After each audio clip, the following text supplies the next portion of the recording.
सहायिकाओं के लंबे दिन के विरोध प्रदर्शन के बाद गैर निजीकृत शैक्षिक संस्थानों के निजीकरण और आंगनबाड़ी कार्यकर्ता और सहायिकाओं के वेतन वृद्धि के लिए माननीय सीएम के निर्णय का स्वागत करते हैं। वही सरकार शिक्षकों की जगह ट्विटर कहकर एक दिहाड़ी मजदूर से भी कम वेतन देकर शिक्षकों का अपमान कर रही है।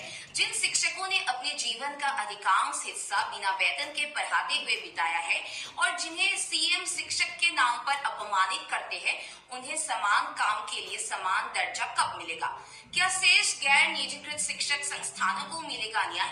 क्या भिन्न स्तरों पर 1800 शिक्षक संस्थानों के शिक्षकों और कर्मचारी जिन्होंने लंच और पाठ्य पुस्तकों के बंद होने के कारण छात्रों की कम संख्या के आधार पर यूडाइस कोड पहले ही बंद कर दिया है, क्या संशोधन प्रक्रिया के माध्यम से न्याय दिया जाएगा? क्या 2013 और 21 की निजीकरण प्रक्रिया में कई शिक्षकों और कर्मचारियों को जानबूझकर और अन्यायपूर्वक तरीके से वंचित किया गया था? क्या इस बार उन्हें कानून के तहत लाया जाएगा? क्या इनका निजीकरण होगा या नहीं, या फिर कानून के आधार पर इस बार भी वो इससे वंचित है, या फिर कानून के आधार पर इस बार भी उन्हें इससे वंचित रखा जाएगा? हम मीडिया में भिन्न जिलों में अपनी नौकरियों के निजीकरण के कारण आत्महत्या करने वाले शिक्षकों के बारे में सुनते हैं। हमें उम्मीद है कि इन शिक्षकों को न्याय मिलेगा। सरकार को उनके साथ राजनीति नहीं करनी चाहिए। सीएम की अध्यक्षता वाली कैबिनेट उपसमिति किससे परामर्श करके रिपोर्ट तैयार करेंगे? क्या all Assam non privatisation teachers association को अपनी मांगे प्रस्तुत करने का अवसर दिया जाएगा, या उपसमिति के सदस्य शिक्षकों को अंधेरे में रखने और उनमें से कुछ को उनके परिवारों से परामर्श करने से वंचित करने की योजना के साथ एक रिपोर्ट तैयार करेंगे? ये सवाल हम आपसे जानना चाहते हैं। आंगनबाड़ी कार्यकर्ता और सहायिकाओं के लंबे दिन के विरोध प्रदर्शन के बाद गैर निजीकृत शैक्षिक संस्थानों के निजीकरण और आंगनबाड़ी कार्यकर्ता और सहायिकाओं के वेतन वृद्धि के लिए माननीय सीएम के निर्णय का स्वागत करते हैं। वही सरकार शिक्षकों की जगह ट्विटर कहकर एक दिहाड़ी मजदूर से भी कम वेतन देकर शिक्षकों का अपमान कर रही है। जिन शिक्षकों ने अपने जीवन का अधिकांश हिस्सा बिना वेतन के पढ़ाते हुए बिताया है और जिन्हें सीएम शिक्षक के नाम पर अपमानित करते हैं, उन्हें समान काम के लिए समान दर्जा कब मिलेगा? क्या शेष गैर निजीकृत शिक्षक संस्थानों को मिलेगा न्याय? क्या भिन्न स्तरों पर 1800 शिक्षक संस्थानों के शिक्षकों और कर्मचारी जिन्होंने लंच और पाठ्य पुस्तकों के बंद होने के कारण छात्रों की कम संख्या के आधार पर यूडाइस कोड पहले ही बंद कर दिया है, क्या संशोधन प्रक्रिया के माध्यम से न्याय दिया जाएगा? क्या 2013 और 21 की निजीकरण प्रक्रिया में कई शिक्षकों और कर्मचारियों को जानबूझकर और अन्यायपूर्वक तरीके से वंचित किया गया था? क्या इस बार उन्हें कानून के तहत लाया जाएगा? क्या इनका निजीकरण होगा या नहीं, या फिर कानून के आधार पर इस बार भी वो इससे वंचित है, या फिर कानून के आधार पर इस बार भी उन्हें इससे वंचित रखा जाएगा? हम मीडिया में भिन्न जिलों में अपनी नौकरियों के निजीकरण के कारण आत्महत्या करने वाले शिक्षकों के बारे में सुनते हैं। हमें उम्मीद है कि इन शिक्षकों को न्याय मिलेगा। सरकार को उनके साथ राजनीति नहीं करनी चाहिए। सीएम की अध्यक्षता वाली कैबिनेट उपसमिति किससे परामर्श करके रिपोर्ट तैयार करेंगे? क्या all Assam non privatisation teachers association को अपनी मांगे प्रस्तुत करने का अवसर दिया जाएगा, या उपसमिति के सदस्य शिक्षकों को अंधेरे में रखने और उनमें से कुछ को उनके परिवारों से परामर्श करने से वंचित करने की योजना के साथ एक रिपोर्ट तैयार करेंगे? ये सवाल हम आपसे जानना चाहते हैं। তন্নকে সচিব পৰ্যায়ত চাই আছে। আচলতে আমাৰ শিক্ষামন্ত্ৰী মহোদয় তেখেত এজন আচলতে ডাক্তৰ হয়। তাৰপিছত ইংৰাজী মাধ্যমত তেখেতে অধ্যয়ন কৰা মানুহ। তাৰপিছত তেওঁ এই চৰকাৰী যি নটিফিকেশ্যন, এই নটিফিকেশ্যনখন তেখেতে পঢ়ি যাইছে নে নাই, এইটো এক নম্বৰ প্ৰশ্ন। আৰু নটিফিকেশ্যন যদি পঢ়ি যাইছে, তেখেতে এতিয়া এই নটিফিকেশ্যনখনত মেমৰেণ্ডামৰ কথা ইয়াত ক'ৰ পৰা আহে? এতিয়া এই যে লাণ্ডু ফাণ্ডু ৰহিম কৰিম এইবিলাকে কোনোবাই মেমৰেণ্ডাম দিছে আৰু মেমৰেণ্ডামবিলাক তন্নকে চাই আছে। এইটো তেওঁ এডভাৰটাইজ দিছে নেকি যে আমাৰ অপাঠিত শিক্ষকবিলাকে তেখেতক মেমৰেণ্ডাম দিব? আৰু মেমৰেণ্ডাম নটিফিকেশ্যনত কি লিখিছে, চৰকাৰী যিখন নটিফিকেশ্যন ইয়াত কি লিখিছে তেওঁ চাব লাগে। এজন শিক্ষামন্ত্ৰী হয়, এনেকুৱা তুলুঙা কথাবিলাক কিয় ক'ব লাগে? তাতে নটিফিকেশ্যনত লিখা আছে সংশ্লিষ্ট বিদ্যালয় বা যিবিলাক আমাৰ অপালিখিত শিক্ষানুষ্ঠানৰ শিক্ষানুষ্ঠানৰ লগত তেখেতে মত বিনিময় কৰিব লাগিব, আলোচনা কৰিব লাগিব। মত বিনিময় মানে কি? আলোচনা নহয়। এই কথাখিনি আমাৰ শিক্ষামন্ত্ৰী মহোদয়ে নাজানে। তুলুঙা কথাবিলাক গোটেই জীৱনটো তেখেতৰ গোটেই কাৰ্যকালটো এই তুলুঙা কথাৰে তেখেতে কাৰ্যকালটো পাৰ কৰি দিলে। এই অপালিখিত শিক্ষকবিলাকৰ লগত এতিয়াও ল'ৰা ধেমালি কৰিবলৈ এৰি দিয়া নাই। আমি সকীয়াই দিছোঁ, সদৌ অসম অপালিখিত শিক্ষক সংস্থাই সকীয়াই দিছোঁ, যদি আমাৰ লগত আলোচনা নকৰাকৈ যদি তেখেতে এই মেমৰেণ্ডাম প্ৰস্তুত কৰে বা তেখেতে যদি আমাৰ এই প্ৰতিবেদন প্ৰস্তুত কৰি যদি চৰকাৰত দাখিল কৰে, ইয়াৰ পৰিণাম কিন্তু ভয়ানক হ'ব।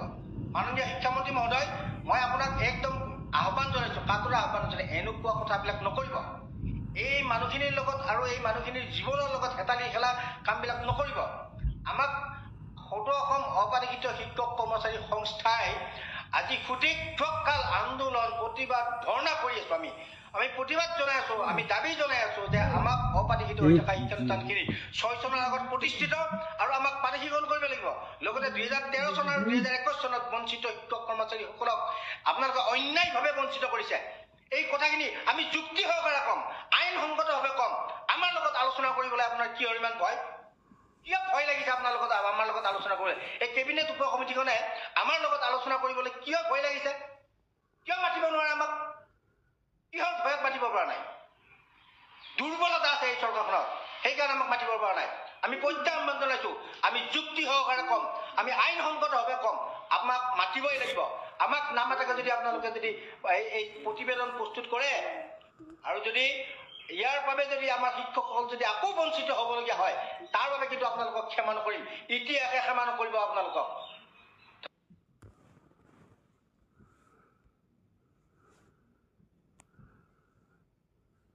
কিছু সময় আগত আমাৰ মাননীয় শিক্ষামন্ত্ৰী মহোদয়ৰ এটা উক্তি পালোঁ যে তেখেতে কৈছে যে আমাৰ অপালিখিত শিক্ষানুষ্ঠানবিলাকৰ শিক্ষকবিলাকে বিভিন্ন সন্থাই তেওঁক মেমৰেণ্ডাম দিছে আৰু মেমৰেণ্ডামবিলাক তন্নকৈ সচিব পৰ্যায়ত চাই আছে। আচলতে আমাৰ শিক্ষামন্ত্ৰী মহোদয় তেখেত এজন আচলতে ডাক্তৰ হয়। তাৰপিছত ইংৰাজী মাধ্যমত তেখেতে অধ্যয়ন কৰা মানুহ। তাৰপিছত তেওঁ এই চৰকাৰী যিখন নটিফিকেশ্যন, এই নটিফিকেশ্যনখন তেখেতে পঢ়ি চাইছে নে নাই? এইটো 1 নম্বৰ প্ৰশ্ন। আৰু নটিফিকেশ্যন যদি পঢ়ি চাইছে, তেখেতে এতিয়া এই নটিফিকেশ্যনখনত মেমৰেণ্ডামৰ কথা ইয়াত ক'ৰ পৰা আহিল? এতিয়া লাণ্ডু ফাণ্ডু ৰহিম কৰিম এইবিলাকে কোনোবাই মেমৰেণ্ডাম দিছে আৰু মেমৰেণ্ডামবিলাক তন্নকৈ চাই আছে। এইটো তেওঁ এডভাৰটাইজ দিছে নেকি যে আমাৰ অপালিখিত শিক্ষকবিলাকে তেখেতক মেমৰেণ্ডাম দিব? আৰু মেমৰেণ্ডাম নটিফিকেশ্যনত কি লিখিছে?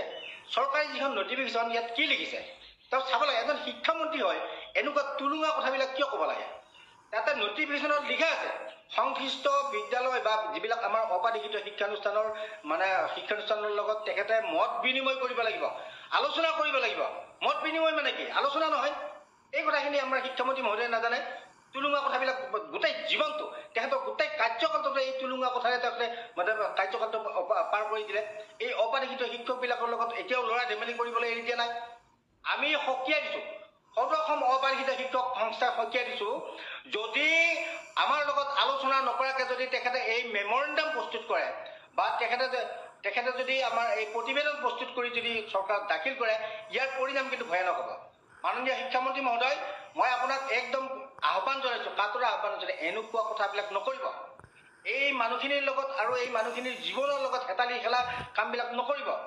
আমাক সদৌ অসম অপালিখিত শিক্ষক কৰ্মচাৰী সংস্থাই আজি সুদীৰ্ঘকাল আন্দোলন, প্ৰতিবাদ, ধৰ্ণা কৰি আছোঁ।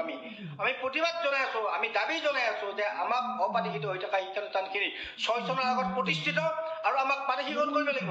লগতে 2013 চন আৰু 2021 চনত বঞ্চিত শিক্ষক কৰ্মচাৰীসকলক আপোনালোকে অন্যায়ভাৱে বঞ্চিত কৰিছে। এই কথাখিনি আমি যুক্তি সহকাৰে ক'ম, আইনসংগতভাৱে ক'ম। আমাৰ লগত আলোচনা কৰিবলৈ আপোনাৰ কিয় ইমান ভয়? কিয় ভয় লাগিছে আমাৰ লগত আলোচনা কৰিবলৈ? এই কেবিনেট উপ সমিতিখনে আমাৰ লগত আলোচনা কৰিবলৈ কিয় ভয় লাগিছে? কিয় মাতিব নোৱাৰে আমাক? কিহৰ ভয়ত মাতিব পৰা নাই? দুৰ্বলতা আছে এই চৰকাৰখনত, সেইকাৰণে আমাক মাতিব পৰা নাই। আমি প্ৰত্যাহ্বান জনাইছোঁ, আমি যুক্তি সহকাৰে ক'ম, আমি আইনসংগতভাৱে ক'ম, আমাক মাতিবই লাগিব। আমাক নামাতাকে যদি আপোনালোকে যদি এই প্ৰতিবেদন প্ৰস্তুত কৰে আৰু যদি ইয়াৰ বাবে যদি আমাৰ শিক্ষকসকল যদি আকৌ বঞ্চিত হ'বলগীয়া হয়, তাৰ বাবে কিন্তু আপোনালোকক ক্ষমা নকৰিম। ইতিহাসে ক্ষমা নকৰিব।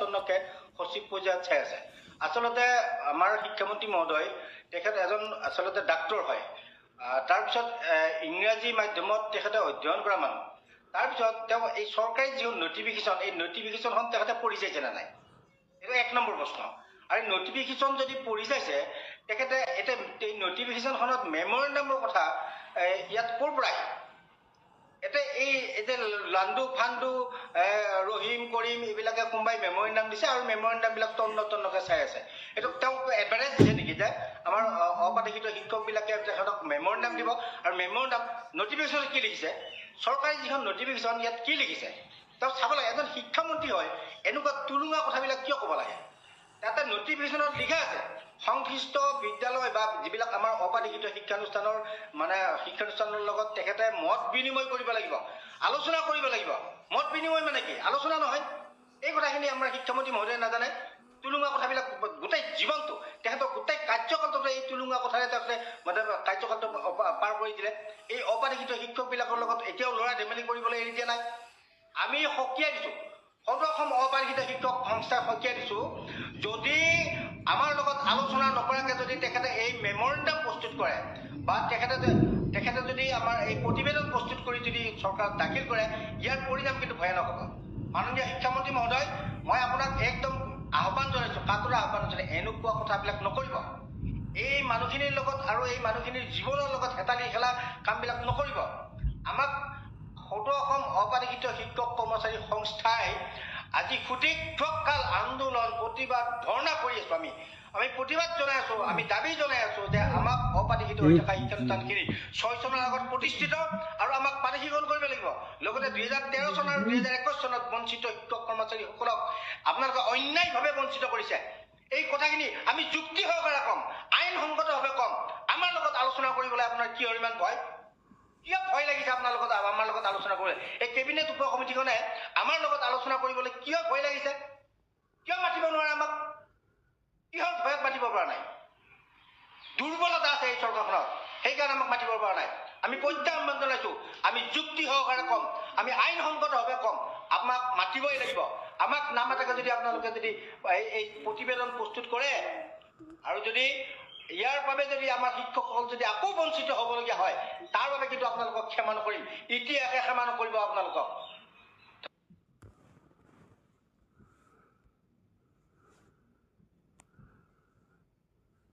কিছু সময় আগত আমাৰ মাননীয় শিক্ষামন্ত্ৰী মহোদয়ৰ এটা মানে উক্তি পালো যে তেখেতে কৈছে যে আমাৰ অপাঠিত শিক্ষানুষ্ঠানবিলাকৰ মানে শিক্ষকবিলাকে বিভিন্ন সন্থাই তেওঁক মেমৰেণ্ডাম দিছে আৰু মেমৰেণ্ডামবিলাক তন্নকে সচিব পৰ্যায়ত চাই আছে আচলতে আমাৰ শিক্ষামন্ত্ৰী মহোদয় তেখেত এজন আচলতে ডাক্তৰ হয় তাৰপিছত ইংৰাজী মাধ্যমত তেখেতে অধ্যয়ন কৰা মানুহ তাৰপিছত তেওঁ এই চৰকাৰী যিখন নটিফিকেশ্যন এই নটিফিকেশ্যনখন তেখেতে পঢ়ি চাইছে নে নাই এইটো এক নম্বৰ প্ৰশ্ন আৰু নটিফিকেশ্যন যদি পঢ়ি চাইছে তেখেতে এতিয়া এই নটিফিকেশ্যনখনত মেমৰেণ্ডামৰ কথা ইয়াত ক'ৰ পৰা এতিয়া এই যে লাণ্ডু ফাণ্ডু ৰহিম কৰিম এইবিলাকে কোনোবাই মেমৰেণ্ডাম দিছে আৰু মেমৰেণ্ডামবিলাক তন্নকে চাই আছে এইটো তেওঁ এডভাৰটাইজ দিছে নেকি যে আমাৰ অপাঠিত শিক্ষকবিলাকে তেখেতক মেমৰেণ্ডাম দিব আৰু মেমৰেণ্ডাম নটিফিকেশ্যনত কি লিখিছে চৰকাৰী যিখন নটিফিকেশ্যন ইয়াত কি লিখিছে তেওঁ চাব লাগে এজন শিক্ষামন্ত্ৰী হয় এনেকুৱা তুলুঙা কথাবিলাক কিয় ক'ব লাগে তাতে নটিফিকেশ্যনত লিখা আছে সংশ্লিষ্ট বিদ্যালয় বা যিবিলাক আমাৰ অপাঠিত শিক্ষানুষ্ঠানৰ মানে শিক্ষানুষ্ঠানৰ লগত তেখেতে মত বিনিময় কৰিব লাগিব আলোচনা কৰিব লাগিব মত বিনিময় মানে কি আলোচনা নহয় এই কথাখিনি আমাৰ শিক্ষামন্ত্ৰী মহোদয়ে নাজানে তুলুঙা কথাবিলাক গোটেই জীৱনটো তেখেতৰ গোটেই কাৰ্যকালটো এই তুলুঙা কথাৰে তেখেতে মানে কাৰ্যকালটো পাৰ কৰি দিলে এই অপাঠিত শিক্ষকবিলাকৰ লগত এতিয়াও ল'ৰা ধেমালি কৰিবলৈ এৰি দিয়া নাই আমি সকীয়াই দিছোঁ সদৌ অসম অপাঠিত শিক্ষক সংস্থাই সকীয়াই দিছোঁ যদি আমাৰ লগত আলোচনা নকৰাকৈ যদি তেখেতে এই মেমৰেণ্ডাম প্ৰস্তুত কৰে বা তেখেতে যদি আমাৰ এই প্ৰতিবেদন প্ৰস্তুত কৰি যদি চৰকাৰত দাখিল কৰে ইয়াৰ পৰিণাম কিন্তু ভয়ানক হ'ব মাননীয় শিক্ষামন্ত্ৰী মহোদয় মই আপোনাক একদম আহ্বান জনাইছোঁ কাতৰা আহ্বান জনাইছোঁ এনেকুৱা কথাবিলাক নকৰিব এই মানুহখিনিৰ লগত আৰু এই মানুহখিনিৰ জীৱনৰ লগত হেতালি খেলা কামবিলাক নকৰিব আমাক সদৌ অসম অপাঠিত শিক্ষক কৰ্মচাৰী সংস্থাই আজি সুদীৰ্ঘকাল আন্দোলন প্ৰতিবাদ ধৰ্ণা কৰি আছো আমি প্ৰতিবাদ জনাই আছো আমি দাবী জনাই আছো যে আমাক অপাঠিত হৈ থকা শিক্ষানুষ্ঠানখিনি 6 চনৰ আগত প্ৰতিষ্ঠিত আৰু আমাক মানসিকৰণ কৰিব লাগিব লগতে 2013 চন আৰু 2021 চনত বঞ্চিত শিক্ষক কৰ্মচাৰীসকলক আপোনালোকে অন্যায়ভাৱে বঞ্চিত কৰিছে এই কথাখিনি আমি যুক্তি সহকাৰে কম আইনসংগতভাৱে কম আমাৰ লগত আলোচনা কৰিবলৈ আপোনাৰ কি ইমান ভয় কিয় ভয় লাগিছে আপোনাৰ লগত আমাৰ লগত আলোচনা কৰিবলৈ এই কেবিনেট উপ কমিটিখনে আমাৰ লগত আলোচনা কৰিবলৈ কিয় ভয় লাগিছে কিয় মাতিব নোৱাৰে আমাক কিহৰ ভয়ত মাতিব পৰা নাই দুৰ্বলতা আছে এই চৰকাৰখনৰ সেইকাৰণে আমাক মাতিব পৰা নাই আমি প্ৰত্যাহ্বান জনাইছো আমি যুক্তি সহকাৰে কম আমি আইনসংগতভাৱে কম আমাক মাতিবই লাগিব আমাক নামাতাকে যদি আপোনালোকে যদি এই প্ৰতিবেদন প্ৰস্তুত কৰে আৰু যদি ইয়াৰ বাবে যদি আমাৰ শিক্ষকসকল যদি আকৌ বঞ্চিত হ'বলগীয়া হয় তাৰ বাবে কিন্তু আপোনালোকক ক্ষমা নকৰিম ইতিহাসে ক্ষমা নকৰিব দূৰ নকৰে অসমৰ শিক্ষা ব্যৱস্থা কেতিয়াও উন্নতি নহয় প্ৰচাৰ কৰি সফলতা লাভ কৰিব নোৱাৰি এয়া ভোটদান কৰাৰ দৰে বিষয় নহয় ধৰি লওক 5টা শ্ৰেণীৰ ল'ৰা ছোৱালীক এজন বা দুজন শিক্ষকে কেনেদৰে গুণগত শিক্ষাদান কৰিব নিশ্চিতভাৱে যন্ত্ৰৰ দৰে কাম কৰিব লাগিব অন্যথা এয়া এক আকাশত চাং পতাৰ নিচিনা কথা এজন শিক্ষিত অভিভাৱকে তেনে স্কুলত কি বিশ্বাসত নিজৰ সন্তানক নাম ভৰ্তি কৰাব নিশ্চয় নকৰে এইকেইটা কাম কৰক প্ৰথমে চৰকাৰখনে ভিডিঅ' প্ৰস্তুত কৰাতকে শিক্ষা খণ্ড কিমান উন্নত হৈছে এইবিলাক ভিডিঅ' প্ৰস্তুত কৰাতকে যদি সঁচাৰ্থত কাম কৰে এইখিনি কাম কৰক প্ৰথমতে মন্ত্ৰী বিধায়কৰ পৰা আৰম্ভ কৰি সকলো চৰকাৰী কৰ্মচাৰীৰ সন্তানক চৰকাৰী বিদ্যালয়ত পঢ়োৱাটো বাধ্যতামূলক কৰক 2 নম্বৰ অৰুণোদয় ৰেচন কাৰ্ড আদি আঁচনি পোৱা সকলো লোকৰে সন্তানক চৰকাৰী বিদ্যালয়ত পঢ়োৱাটো বাধ্যতামূলক কৰক অন্যথা সুবিধাসমূহ কৰ্তন কৰি দিয়ক যদি ব্যক্তিগত বিদ্যালয়ত পঢ়াবলৈ সম্বল আছে তেনেহলে চৰকাৰী আঁচনি কিয় ল'ব লাগে আৰু 3 নম্বৰ হৈছে কোনো মন্ত্ৰী বিধায়ক তথা অন্য চৰকাৰী ব্যক্তিয়ে বেচৰকাৰী বিদ্যালয় খুলিব নোৱাৰিব এনেকুৱা নিয়ম বান্ধি দিয়ক যে কোনো মন্ত্ৰী বিধায়কে যাতে নিজৰ স্কুল খুলিব নোৱাৰে ধনী হোৱাৰ কাৰণে আৰু 4 নম্বৰ চৰকাৰী চাকৰিৰ বাবে চৰকাৰী বিদ্যালয়ত পঢ়াটো বাধ্যতামূলক কৰক এইখিনি কৰিলে সকলো ঠিক হৈ যাব মুখ্যমন্ত্ৰী ডাঙৰীয়াই ইমান টকা পইচা খৰচ কৰি স্কুল মানে চৰকাৰী স্কুলৰ ব্যৱস্থা খুব ধুনীয়া কিয় ভিডিঅ' প্ৰস্তুত কৰিছে সঁচাৰ্থত বাৰু চৰকাৰী স্কুলৰ অৱস্থা আজি ভালনে শিক্ষকসকলৰ আজি অৱস্থা ভালনে হিমন্ত বিশ্ব শৰ্মাৰ এয়াই হল শিক্ষাৰ উন্নয়নৰ নমুনা স্বাধীনতাৰ মানে 79 বছৰ পাৰ হৈ 80 বছৰ ভৰি দিলে কিন্তু এতিয়াও অসমত লেট্ৰিন ইউৰিনেল নোহোৱাকৈ শিক্ষা অনুষ্ঠান চলি আছে এই শিক্ষা অনুষ্ঠানসমূহত শিক্ষক কৰ্মচাৰী আৰু ছাত্ৰ ছাত্ৰীসকলৰ কি দুৰৱস্থা হ'ব ভাবি চাওকচোন বিদ্যালয়ত যেতিয়া এগৰাকী ছাত্ৰী বা এগৰাকী শিক্ষয়িত্ৰীৰ যেতিয়া শৌচ পেচাব লাগিব তেতিয়া কি অৱস্থা হয় চৰকাৰী স্কুলৰে আজি অৱস্থা অপ্ৰাদেশিকতা শিক্ষা অনুষ্ঠানৰ শিক্ষক কৰ্মচাৰী আৰু ছাত্ৰ ছাত্ৰী নিশ্চয় ইয়াতকৈ বেয়া অৱস্থা হ'ব ভাবিলে ভয় লাগে এই তথ্যখিনি কিন্তু আমি কোৱা নাই এই তথ্যখিনি আপোনাৰ 2023 আৰু 24 চনৰ ইউডাইছৰ তথ্য ইউডাইছৰ তথ্যত লিখা আছে কোনখন বিদ্যালয়ত কিমান ডেস্ক বেঞ্চ আছে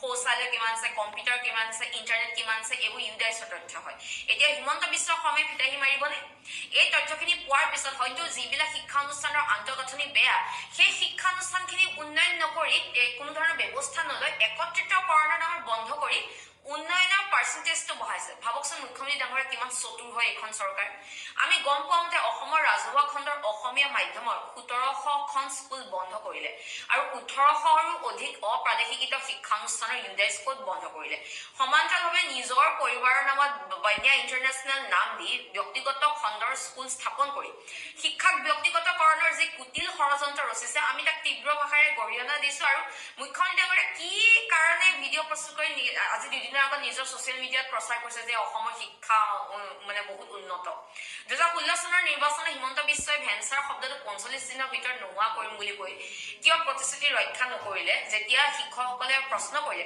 তেতিয়া শিক্ষামন্ত্ৰীয়ে সেয়া ৰাজনীতি মানে ৰঞ্জ পেগুৱে ক'লে যে সেয়া মুখ্যমন্ত্ৰী ডাঙৰীয়াৰ ৰাজনৈতিক ভাষণৰ ৰাজনীতি মানে ৰাইজৰ পৰা হাত চাপৰি পাবলৈ কৰা বক্তব্য বুলি কৈছে সভাত যাতে হাত চাপৰি পাব পাৰে এনেকুৱা ধৰণৰ তুলুঙা মন্তব্য দিছে শিক্ষামন্ত্ৰীগৰাকীয়ে বিদ্যালয়সমূহত শিক্ষক আৰু ছাত্ৰ অনুপাতত নহয় শ্ৰেণীৰ প্ৰতি শিক্ষক দিয়ক ক শ্ৰেণীৰ বাবে যদি আছুতীয়া শিক্ষক নিযুক্তি দিয়ক 6টা শ্ৰেণীত এজন বা দুজন শিক্ষকে কেনেকৈ পঢ়াবলগীয়া হয় শিক্ষকসকলেহে বুজি পায় শিক্ষকসকলটো কোনো ছুপাৰমেন বা ঐশ্বৰিক শক্তিৰ গৰাকী নহয় যে একেলেঠাৰিৰে গোটেই সপ্তাহ 6টা শ্ৰেণীত আটাইকেইটা বিষয় অকলে পঢ়াব লগতে শিক্ষকসকলক বিভিন্ন চৰকাৰী কামত এনআৰচিয়ে হওক বা অম্বুবাচী মেলাই হওক বিভিন্ন চৰকাৰী কামত শিক্ষকসকলক লগায় যাৰ বাবে তেওঁলোকক এটা মানসিকভাৱে চাপো দিয়ে আৰু সেইবাবে শিক্ষকসকলে সম্পূৰ্ণৰূপে ক্লাছ এটাও মানে সম্পাদন কৰিব নোৱাৰে আৰু লগতে আপুনি যদি চাই প্ৰাথমিক আপোনাৰ স্কুলবিলাকত য'ত ল'ৰা ছোৱালী বেছি আছে তাত শিক্ষক এজন বা দুজন সাবজেক্ট ৱাইজ শিক্ষক নাই বিষয় ভিত্তিক শিক্ষক নাই